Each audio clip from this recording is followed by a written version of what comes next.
नमस्कार, वंदे मातरम, भारत माता की जय। इलेक्शन आते ही हर व्यक्ति जो है उत्साह में भर जाता है। जैसे कि भारत में कहीं ना कहीं हर राज्य में इलेक्शन चलता रहता है। जैसे अभी इलेक्शन की घोषणा हो चुकी है कर्नाटका। तो अब इलेक्शन आते ही नेता तो इस चक्कर में रहते हैं कि ठीक है, मुझे टिकट मिलेगा, मैं इलेक्शन लड़ूंगा। कुछ अच्छे नेता हैं जो जनता की सेवा करते हैं। कुछ नेता ऐसे होते हैं जो सिर्फ ये जानते हैं कि जब इलेक्शन आएगा हमारे जो वोटर्स हैं उनको हम किसी न किसी प्रकार से लुभा के और उनका वोट खरीद लिया जाएगा। हर पार्टी अपने अपने जो घोषणा पत्र है उसमें बहुत विभिन्न प्रकार के वादे करते हैं। कोई कहता है कि हम आपको आने वाले समय में जो बेरोजगार हैं उनको पेंशन दिया जाएगा, वृद्धा पेंशन बढ़ा दिया जाएगा, किसानों का कर्जा माफ कर दिया जाएगा और विभिन्न प्रकार की बातें। तो क्या सिर्फ गवर्नमेंट में जो किसी भी पार्टी ने अपना जो घोषणा पत्र दिया है कि हम अगर गवर्नमेंट में आते हैं तो ये काम कर देंगे, वोटर्स क्या सोचता है कि अगर इनकी सरकार बनी तो मुझे जो बेरोजगार हैं वो सोचते हैं मुझे पेंशन मिल जाएगी, तो इसलिए उनको वोट करते हैं। लेकिन क्या महत्वपूर्ण ये है, सबसे महत्वपूर्ण बात यह है कि हमें क्या हमारे वोट का पावर पता है? क्या हम जानते हैं कि हमारे जो उंगली से जो हम बटन दबाते हैं जाके उसमें कितनी ताकत है? हम एक बार वोट इलेक्शन आने के बाद जब हम वोट में वोटिंग कर देते हैं, वोटिंग करने के बाद रिजल्ट आता है और किसी की सरकार बन जाती है। उसके बाद फिर जनता गालियां देना शुरू करती है। ये जनता का काम नहीं कर रहे हैं, ये सरकार ठीक से नहीं काम कर रही है, इसमें क्राइम ज्यादा हो रहा है, चोरी ज्यादा हो रही है। तो अब मैं आपको इन सब चीजों के विभिन्न बातों पे ध्यान दिलाना चाहता हूं और आप सबको ये याद दिलाता हूं कि आपका जो एक वोट है उसका पावर क्या है। हम सब जानते हैं, यूं तो ये बड़े सत्ताधारी जो लोग हैं वैसे वोट जीतना जब पड़ता है उस तक तब तक हमारे पीछे घूमते हैं और जिस दिन हमारा वोट पड़ गया उसके बाद ये हमारे बीच नहीं आते। यानी कि 5 सालों तक जनता के बीच कोई भी वहां का विधायक, एमपी या अन्य जो भी पदों के लिए जो लड़ते हैं वो दिखाई नहीं देते। यानी कि उनके ना तो विकास की चिंता होती है और ना ही उनके जो उन्होंने घोषणा की है उसमें घोषणा पत्र की उनको कोई याद नहीं रहती। क्योंकि इलेक्शन आया, जनता को उन्होंने बिरयानी खिलाई, पैसा दिया और दारू पिलाई। जनता ने उनको वोट किया और उनको जिता दिया, ये बिना सोचे कि जो व्यक्ति आज हमको दारू दे रहा है, खाने को दे रहा है, पैसा दे रहा है, ये व्यक्ति आपका विकास कभी नहीं करने वाला, क्योंकि वो खुद का विकास करने के लिए आ रहा है। क्योंकि जो भी उम्मीदवार है जो जो पैसे बांट रहा है उसको वोट कभी मत कीजिए, ये मेरा विनम्र निवेदन है जनता से। कारण जो आज आपको वोट खरीदने आया है ना, वो आपका विकास करने नहीं आ रहा। क्योंकि अभी मान लीजिए कोई भी व्यक्ति है, एक विधानसभा में इलेक्शन लड़ता है, वो करोड़ों रुपए आपके ऊपर पहले इन्वेस्टमेंट कर रहा है, तो अपने घर का पैसा वो आपको लगा रहा है इसलिए कि वो बिजनेस बना रहा है उसको। और अब हम, यानी कि हम और आप जब किसी भी राजनीति में की पार्टी को, किसी सरकार को चुनते हैं और फिर जब उनको गालियां देते हैं, अगर हमने ठीक से अपना वोट नहीं किया, अपना ठीक कैंडिडेट नहीं चुना, तो हमको उनको बोलने का, उनको गालियां देने का भी कोई अधिकार नहीं है। क्योंकि यह अधिकार हमारी उंगली में है। जब वोट आया, जब वोटिंग इलेक्शन डिक्लेयर किया, इलेक्शन कमेटी ने डिक्लेयर किया कि फलाने राज्य में इस तारीख को वोट पड़ने हैं, उसके बाद नेता लोग हमारे बीच में आएंगे, हमको प्रलोभन देंगे और हम उनके पीछे जाते हैं। जबकि ऐसा ना करके आप अपने स्थान पे रहें, अपने लोगों को जागरूक करें, अपने घर के लोगों को जागरूक करें। क्योंकि विधानसभा, लोकसभा या हमारी ग्राम पंचायत, किसी भी देश का जो विकास का मूल आधार होता है वहां की ग्राम सभा, यानी कि ग्राम प्रधान। अब प्रधान अगर आपका योग्य उम्मीदवार आपने चुना है तो आपके गांव का विकास करेगा।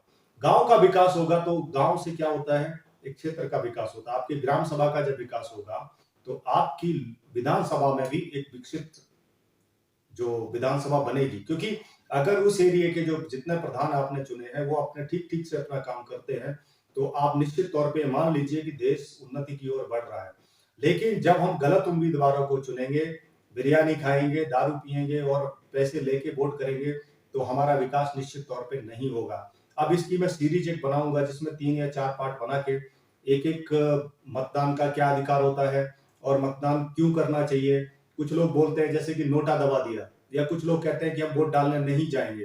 तो ये आप अपना नुकसान कर रहे हो, देश का नुकसान कर रहे हो, हम सबका नुकसान कर रहे हो, समाज का नुकसान कर रहे हो, क्योंकि आपका एक वोट भी बहुत महत्वपूर्ण रहता है सरकार चुनने में। अब कई राज्यों की ऐसी सरकारें हैं जहां पे उनके मुख्यमंत्री जो है वो ठीक से काम नहीं करते, जनता गालियां देती रहती है, लोग जो विपरीत पार्टी है, जो विरोध में है, वो उनका खिलाफ धरना प्रदर्शन करती रहती है, रोडों पे दंगे फसाद होते रहते हैं। इससे नुकसान हमेशा ही जनता का होता है, हमारा और आपका होता है, क्योंकि पब्लिक प्रॉपर्टी का जब नुकसान होगा तो हमारे और आपके पैसे से ही वो सब कुछ बना हुआ है, हमारे और आपके लिए जब वो जन सुविधाएं हैं जिनका नुकसान किया जाता है। अब वोट क्यों करना चाहिए, ये आवश्यक है। मान लीजिए कि किसी विधानसभा क्षेत्र में जो वोट हैं उनमें हजारों या लाखों में जो वोट आते हैं, जो संख्या आती है, उनमें से एक वोट आपका भी होता है, आपके परिवार का होता है, और हम सब मिलके जिनको चुनते हैं वो आके हमारे यहाँ हमारा विधायक बनता है, हमारा एमपी बनता है, और वही जाके हमारे प्रधानमंत्री को चुनते हैं, और प्रधानमंत्री और वही जो एमपी लोग हैं वो हमारे राष्ट्रपति जी को चुनते हैं। तो आप सोचिए कि आपके वोट में कितना पावर है। भारत का प्रधानमंत्री से लेके राष्ट्रपति से लेके एक ग्राम प्रधान, एक वार्ड मेंबर तक चुनने का अधिकार आपको है, और हम और आप उस अधिकार को भूल के बैठे हुए हैं, क्योंकि हमको ये लगता है कि बड़े नेता है साहब, बड़े नेता है साहब, वो ठीक है, लेकिन आप अपनी भूमिका अगर ठीक से निभाएंगे, अपनी जिम्मेदारियों को अगर आप समझेंगे, हम और आप समझेंगे, तो जाके हमारा देश तब जाके विकास होगा, तब जाके हमारा क्षेत्र का विकास होगा, क्योंकि योग्य उम्मीदवार को चुनना हमारा और आपका पूर्ण अधिकार हमारे भारत के संविधान ने हमको दिया हुआ है। भारत का संविधान हम सब के लिए एक, किसी के लिए बड़ा है, छोटे के लिए नहीं है, वो सबके लिए इक्वल है।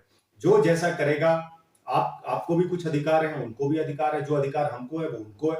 बस फर्क इतना है कि वो अपना चालाकी से अपनी सत्ता में आते हैं, हमको मूर्ख बनाते हैं और हम बनते हैं। हमने नहीं बनना है। अब क्या करना है, नेक्स्ट पार्ट जो मैं बनाऊंगा वीडियो का, ये वीडियो बहुत बड़ा हो जाएगा, इसमें सिर्फ एक भूमिका बतानी थी।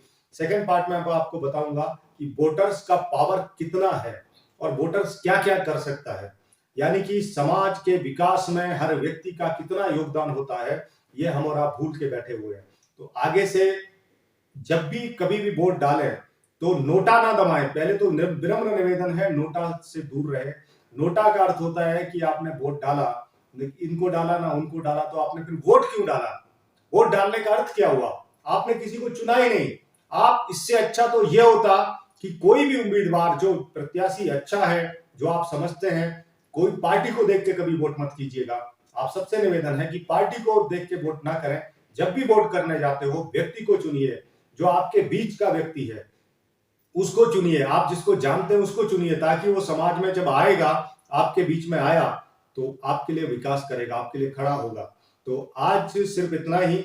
आगे से नेक्स्ट पार्ट जो बताऊंगा मैं, वीडियो में जो बताऊंगा, तो उसमें वोटर्स का पावर के बारे में बात करूंगा मैं, कि एक वोटर्स में कितनी पावर है और एक वोट की कितनी कीमत होती है। यहाँ तो नेता सिर्फ एक एक वोट की 1000-2000 रुपए कीमत लगाते हैं, और उसी वोट से वो चुन के आते हैं, तो उनकी जो वो कीमत होती है वो करोड़ों में हो जाती है। हर राज्यों में आजकल आपने देखा होगा, विभिन्न राज्यों की विभिन्न सरकारें हैं, चलती नहीं है, 6 महीने, 2 महीने, 4 महीने या 2 साल में गिर जाती है, फिर नई सत्ता आती है। तो उससे विकास नहीं होता है, उससे नुकसान होता है जनता का, हमारा और आपका। तो कृपया करके एक सही उम्मीदवार को चुनिए, अपने वोट की ताकत को समझिए। और आज के लिए इतना ही। नेक्स्ट वीडियो में मैं बताऊंगा कि वोट कैसे करना चाहिए, और वोट से एक वोट की क्या कीमत होती है, और एक सही उम्मीदवार को चुनने के लिए आपके वोट की क्या भूमिका होती है, सही सरकार चुनने में आपके वोट की क्या भूमिका होती है। इन सब के विषय में आगे मिलते हैं नेक्स्ट वीडियो में। आज के लिए इतना ही। नमस्कार, वंदे मातरम, भारत माता की जय।